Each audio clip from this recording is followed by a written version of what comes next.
David DeRoche is a professor at the National Defense University and a former Pentagon official. He joins us now from Washington, D.C. Good to have you with us. So we've been seeing Iranian missiles hitting a number of targets, getting through the various layers of anti-missile systems that Israel has.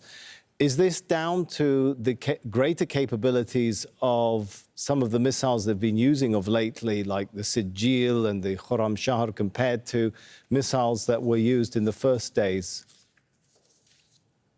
Well, that may be part of it, but I think the way to look at it is not that they're getting through. Missile defense is point defense. I think that the target set has changed. So they're getting around the systems.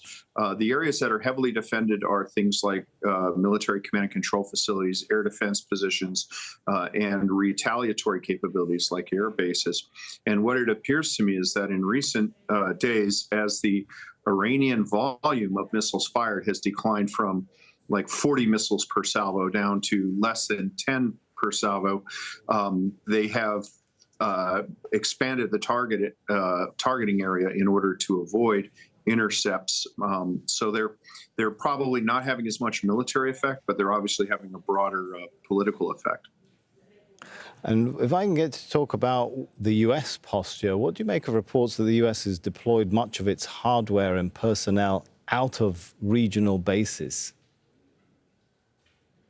Well, I think that's prudent. I think that in times of heightened tensions, it's prudent to move away from fixed installations that, quite frankly, you could do a mortar or missile targeting solution on an iPad with, at no cost, to move them to dispersed locations where they are more survivable and less easily targeted.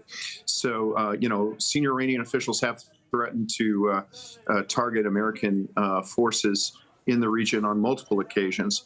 And I think that given what's going on, it would be military malpractice not to take such a measure. In a sense, though, does that mean the U.S. military posture has already been undermined if the U.S. has had to downgrade its presence in the region? Oh, I see what you're saying. Forgive me for I didn't get it. No, I don't think these are being moved out of the region. I think they're being moved to other places within the region that are higher to target.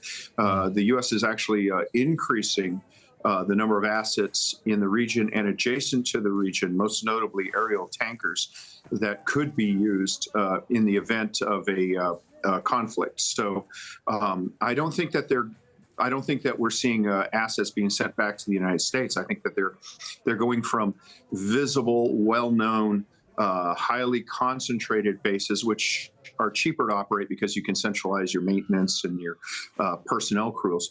I think they're dispersed to more isolated, smaller, less known, less difficult to hit locations within the region.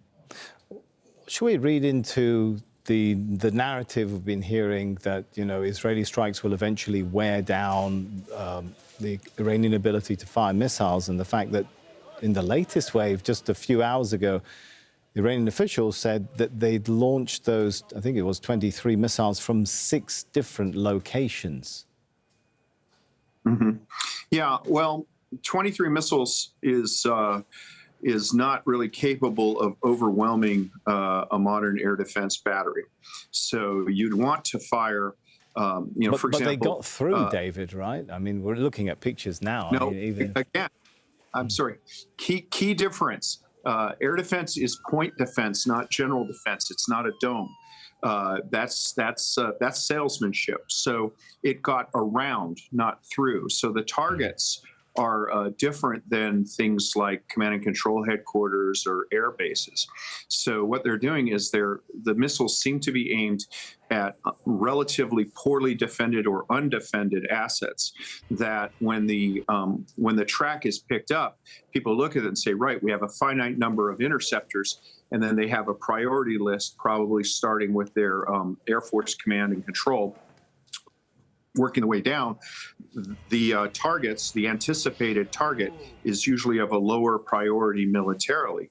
Unfortunately, that does lead to damage because the areas are undefended. So don't think of it as getting through, think of it as getting around.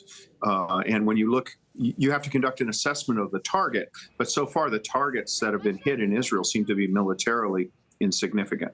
So that indicates a lack of confidence in the ability of the missiles to hit a precise target or a target of military value.